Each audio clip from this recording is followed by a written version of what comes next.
Hi, good afternoon, Anushree. Thank you very much for joining. Hi, Today we my have pleasure. Anushree Kini, who's a transformation coach based in Bangalore.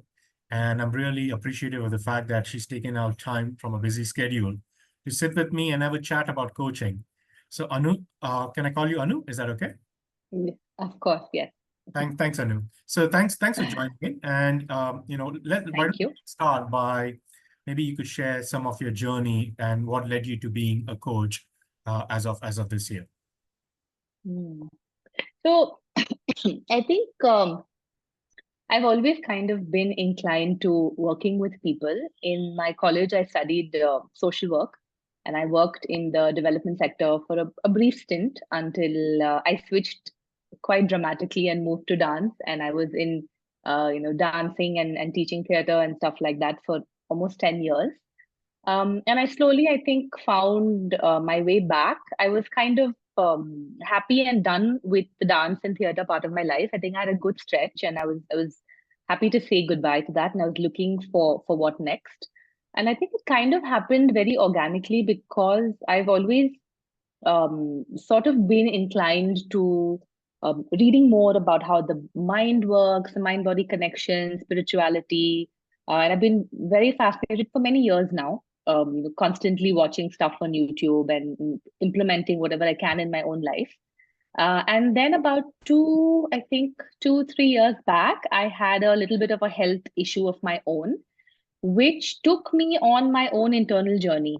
And I think that was maybe the catalyst because I had a condition which nobody could really diagnose, but I had all the physical symptoms for it, and I kind of went inward when the doctors, multiple times told me we don't know what this is, but it could be something. So I began my inward journey and began to understand what am I doing in my life. That I am creating these patterns, these symptoms, what is happening with me, and I began meditating, journaling, the whole 9 yards. I tried all kinds of things, qigong, multiple things. And at that point, I still have a travel page on Instagram. And I was randomly sharing snippets of this journey of mine. It was a very personal journey, but I was just sharing, okay, meditation and things like that. And people began asking me that, we want to do the same thing. Can you help us? We don't know where to begin.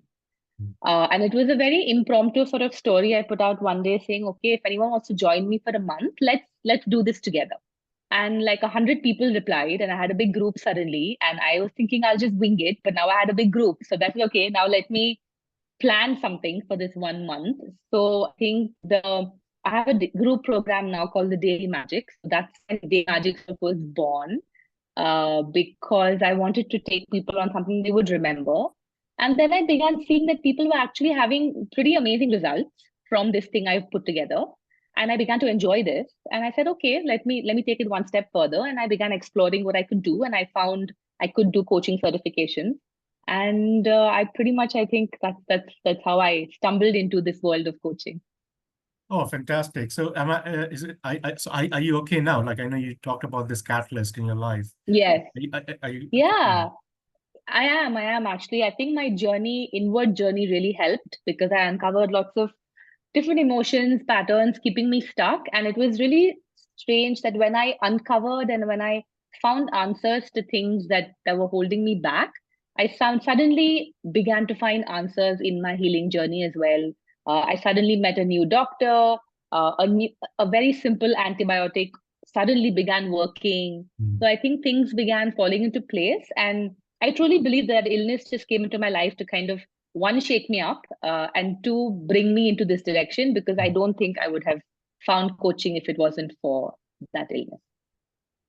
Very nice to hear that. So you did say you started with social work, and then you evolved yourself, and till this point came in your life where it was a profound element, this catalyst, and you dove Yeah. deep into yourself and tried to figure out things about yourself, and you've gone through that transformation. So would it be fair to say that you've actually gone through the coaching process yourself, in as part of this Yes, catalyst, and I how would you have say you evolved as a actually. person, based on that journey? I think I'm really aware now, of uh, my thoughts, actions. I am much more aware of why I'm thinking and feeling the way that I am than I was earlier. And I think that has really helped me. Of course, we're all human and we all have our ups and downs, and we go back to old patterns. But at least now there is the awareness and the knowledge to help me bring myself back to the person I want to be. And is that something, you talked about daily magic, and you had 100 people who reached out to you when you were initially sharing some of your Mm, experiences about meditation and so on and so forth. How do you feel like this is something the 100 people or your clients today do value about self-awareness, understanding yourself, yeah. understanding your patterns? How do you go about coaching? What would you say is your coaching process, when you have your clients who reach out to you? And could you, if you don't Mm. mind, give a bit of flavor of the kind of journey that you take your clients on? Yeah, absolutely. So, what I have been trained in is I have done something called Rapid Transformational Coaching by Marisa, apart from a life coaching certification as well from Mindvalley. But the RTC that I did, the Rapid Transformational Coaching, is somewhere in between therapy and coaching. So it's not therapy, pure therapy, and of course and it's not pure coaching as well, which is a lot about the future. It kind of blends the two, which really suits my style really well, because I really believe that unless we address bit of our limiting beliefs and stuff that's held us past in holding us back from our past, we probably will repeat the same patterns when we are trying to achieve these new goals. So that is pretty much where my program comes from and where my coaching comes from. Is we start off with, okay, this is what you want to achieve. These are your goals, but what is holding you back? And then we do a lot of, we do kind of a deep dive into where these beliefs have come from. I take them on a journey of hypnosis, where we go into their childhood. We do some inner child healing. We Mm, really work on where these, all of us basically are, we're all living. There's a little child in all of us who wants to hear things and who's kind of not got something that they wanted. And those patterns really play out when you're an adult. We kind of ignore them for as long as we can, but at some point it surfaces, right, in different mm, ways.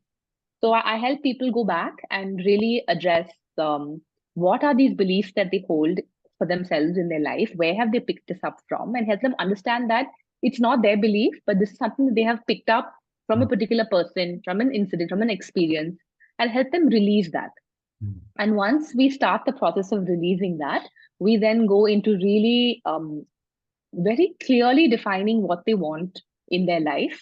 Uh, to a lot of detail, and come up with simple action plans, align action to get there. And then I help them. If it's one on one, then I help them achieve that by accountability every week and making out plans. But if it's daily magic, then the journey, and daily magic is my group program basically, and that begins. It's a lot of inner work in understanding why we are feeling and thinking the way we are today, what has happened to lead me till today, and what do I really want in my future. So what is this ideal life, if you can call it that I want, and who do I have to become to be able to live that life that I want. Wonderful. So, so Yeah. what, so, as you were saying there, what I'm hearing is like it's a journey which takes time, but it's based on trust, I believe. Like you need your clients to be willing to open up to you and share with you, Yeah. and then you can work Yeah. through, like you said, the inner child and deal with that. Yeah. As a coach, as a young coach and new coach rather, how have you worked on building that level of trust and relationship with your clients, which helps them open up to you? So are there any like Mm, tools or techniques that you rely on that might aid you in establishing this I think in mm. psychotherapy you call it therapeutic alliance, but I don't know what you call it in coaching, but this sort of Yeah. alliance between the Yeah. client and the coach.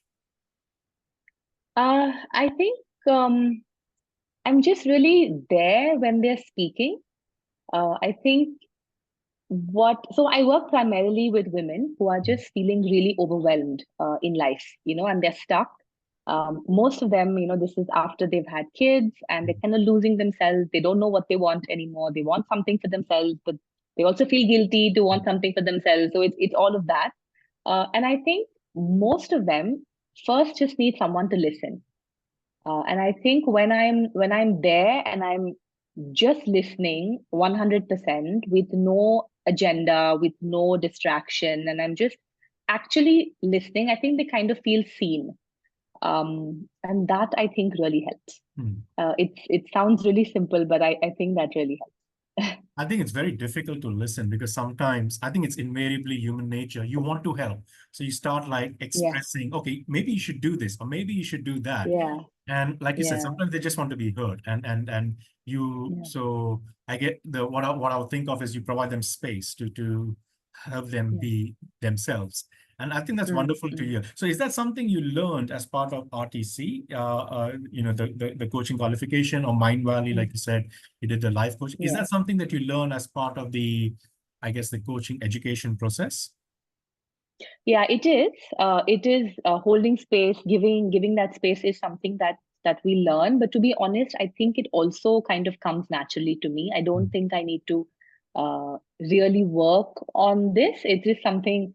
Uh, yeah, I feel like it's not something. What mm, I did have to work on though was, like you said, you want to jump in, right? And you want mm, to give your suggestions. So after the listening, just to give that space, even a bit of silence for them to continue speaking. mm. That's something that I had to consciously, I think, work on. But the listening part, I think, kind of also came naturally to me. Very nice. So, are there like tools or techniques? Because I've been through, like you're aware, I went through training myself, and you learn about all these Mm, different models. You learn about the grow model, mm, the scarf model. yeah. You mentioned Mm, briefly about hypnosis. You might do mm, some CBT work, cognitive behavior. mm, So all these tools and techniques that exist, and you have different pioneers and different experts promoting. How do you know, or do you have a go-to technique that you feel you're comfortable with? Or if I want to extend that, how do you know, like, what tool or technique should you rely on as you work and try to help your client? Is that something you can share mm. from your experience so far? Um, so there are a whole bunch of techniques and tools that, I think I gravitate more towards the ones that I've learned in RTC by Marisa Peer. And I find them to be very effective in really cutting through the noise and getting to the root Mm, of the problem. So there are several techniques. There's one of my favorites is one called role, purpose, function, intention. It's something that she does in her hypnotherapy as well as in her coaching, and it's basically a process where I take the client into a little bit of a meditative state, and then there's a way that I prompt them to look inward and understand what is the role, function, purpose, intention of the issue that they are facing. For example, if it's procrastination or anything like that, it has come into their life for a role, function, purpose, and intention, and really gives a lot of clarity as to why is it in my life, what is it doing, is it protecting me? Usually, it comes for three reasons, right? It's mm, protecting you, it's punishing you, or it's come for you to prioritize yourself. So, what is it doing for yourself? When did it come into your life? So, people have really amazing realizations, probably which they hadn't even known. Oh my God, this came into my life when I was like 4 years old because of mm, something that happened. And that clarity really helps, then to work on tools and techniques on overcoming procrastination becomes that much easier because you've understood this is why it's in my life and you've mm. kind of worked on releasing that. That's one of my favorites. There's another one that she has called the ladder of looping thoughts, on how our thoughts, ladder of looping thoughts, Thank you. basically, which is, how your thoughts kind of lead to your emotions, which lead to your actions, and you stay in that loop. So it helps people really understand how that limiting thought leads to some emotion, leads to some action, which leads back to the thought. And how, if we just change that initial thought, how the entire ladder changes and you can change the entire loop. So yeah, actually there are quite a few, but there are a few which I particularly like.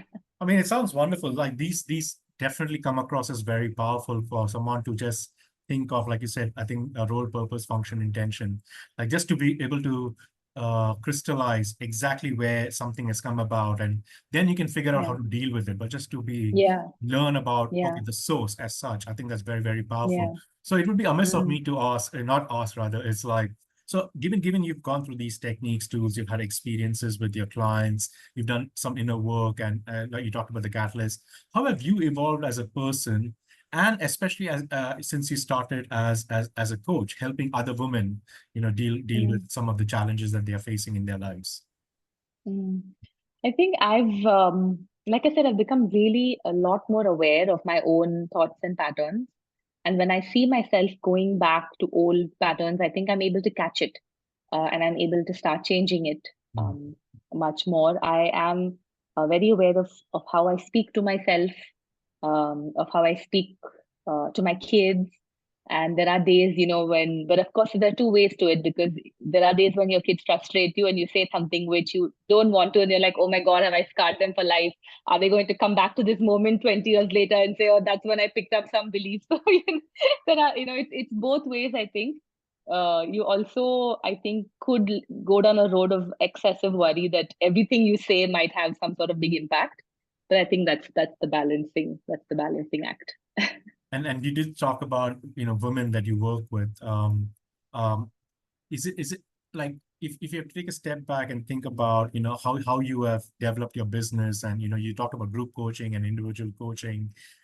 If you have to give advice to maybe coaches who are either starting out or just trained and looking to figure out niche, how Hmm. did you Hmm. reach out to this point, right? Because clearly there are a lot of things you Yeah. could work with, and people you could work with, but you've decided to work with women in a particular niche. How did you Mm. crystallize your niche, and how did that come about? Yeah, I think for me it was just experience, because when I started Daily Magic, like I said, it was very organic, and there was no agenda of this is coaching, I'm going to be a coach. It was just something that I was doing, which I began sharing. For the first many months, it was something I was doing just free with whoever wanted to come along on this journey with me. I began charging only much later, and like a ridiculous amount, just so that I could get myself more practice and things like that. And the coaching certifications came even later than that. So I think by the time I had finished my certifications and I had come to this point where everyone's like, "What's your niche? What's your niche? Identify your niche." I kind of had already organically found who I was going to be serving, because in the last year of doing this without a niche, there was only a certain type of person who came to me. Hmm. And they were all 95%, 99% of them were women who were all above the age of 30, and maybe even above the age of 35, most of them, and who were just really struggling. I think who had maybe it's a midlife crisis. I don't know.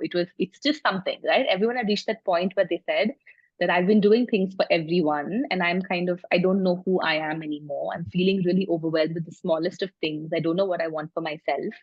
Or they've come and they've said, I'm a mom now, and I see myself repeating patterns that I don't want to repeat from my childhood. So how do I break that? So it was all of that. And there were, in that entire year, I had like 4 men, I think, who joined up. And out of those 4 men, I think only one kind of finished the program. The rest were not so into it. So maybe it was the way that my program spoke to people. Maybe it was because a lot of it stemmed from my experience as well, right? And how Hmm.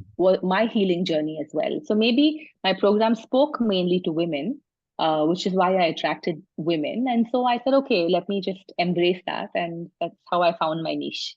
Oh, that's wonderful to you. I think that's always uh, uh, what I really liked is, like, you started coaching before you decided to do qualification. So you said, okay, let me go through the practice, Yeah, let me improve my skills, free, paid, whatever, and then you decided to yeah, formalize some of your yeah, learnings.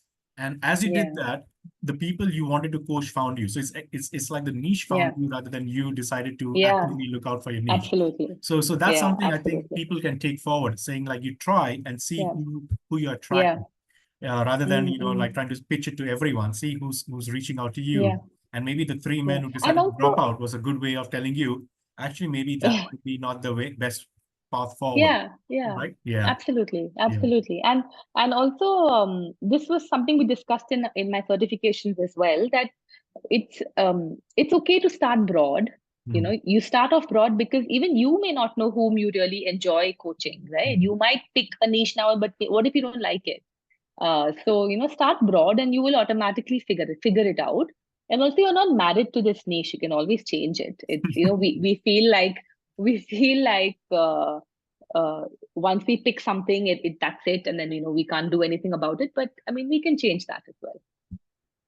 And as you're evolving as a coach, like how do you I don't know what's the right way to put this across, but like the continuous education, like learning, keeping yourself abreast with what's going on in new Yeah. techniques or new ways to coach people or therapies elements. How do you keep yourself educated and in line with all what's going on in the coaching world? So right now, what I'm doing actually is a lot of revisiting my programs initially as well, because I feel like there's so much information and there's so much and I've done two programs simultaneously. I feel like although I learned so much, I feel like when I go back to the program, I feel like so much that I still have to just get from my certifications itself. So that's where I'm at right now. I'm revisiting everything that I have done, and you always learn so much more from it.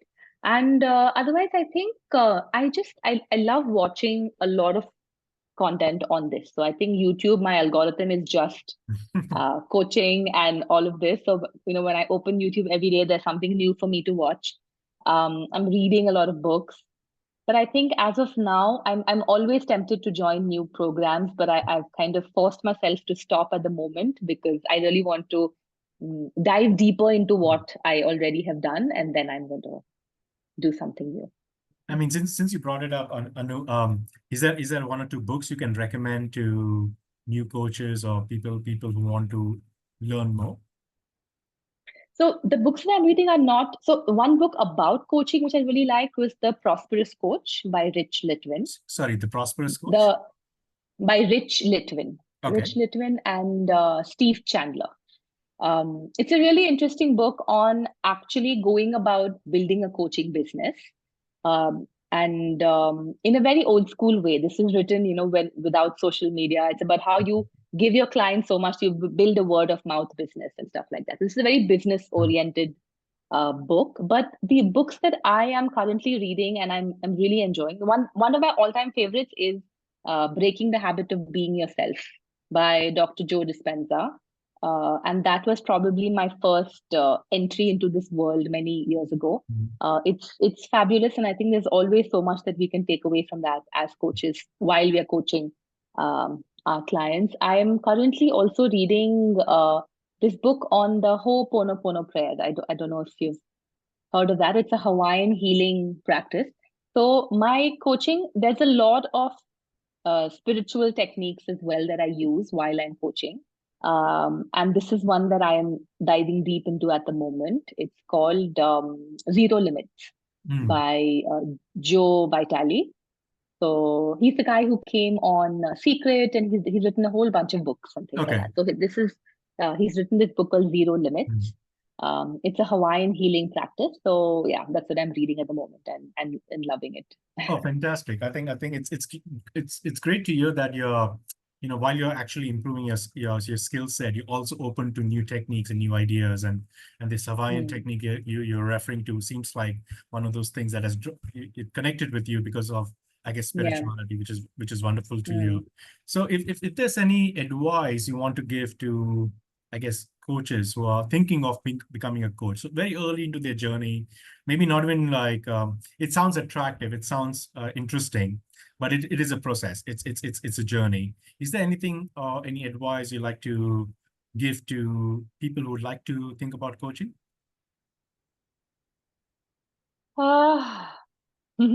Advice is, I think it's glamorized a lot nowadays. But I think get into it only if you really would enjoy it. It's because you're talking to a lot of people all day long. People have different issues. It's not the easiest, and I know there's a whole glamour element, but I think it takes time to get there. Mm. And when you see online now, there is everything is like $1 million coaches and $100,000 months and $10,000 weeks and all of these things being thrown around. I'm sure everyone will get there, but it's not going to happen immediately. But if you enjoy it, then it's really a very, very fulfilling career. And I would say experiment. There's no, one way or the other to do it. So right now I have a group program. I'm doing one-on-one. I'm going to experiment with digital products like low ticket stuff that people can buy when they don't before, not everyone wants to directly invest in a long-term coaching. You want small things you can buy. It's how all of us did it as well. Even I bought a lot of small things before I took the plunge and did something bigger. So different formats, different things, and I think just experiment and enjoy the process. Oh, wonderful. And I think you kind of hinted at that when you talked about the $10,000 week or the $100,000 month. Uh, I mean, there's the element of coaching, which is effectively what you do and you work with your clients, but there's whole other, package that you need to take care of: marketing, sales, business Yeah. development, um, I guess getting rejected, whatever be Yeah. the case. How do you plan your life? Because clearly you have a lot of things going on in your life too. So what would be Mm. something you tell others to be mindful of when they're trying to establish a coaching business?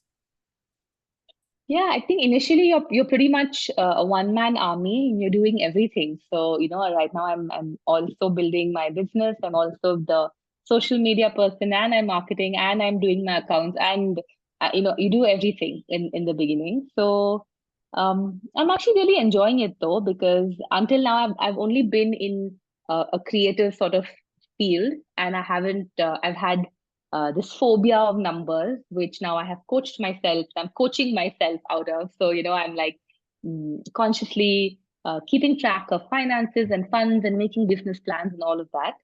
So yeah, I think it's all exciting though. It's exciting that you get to learn so many different aspects of one business.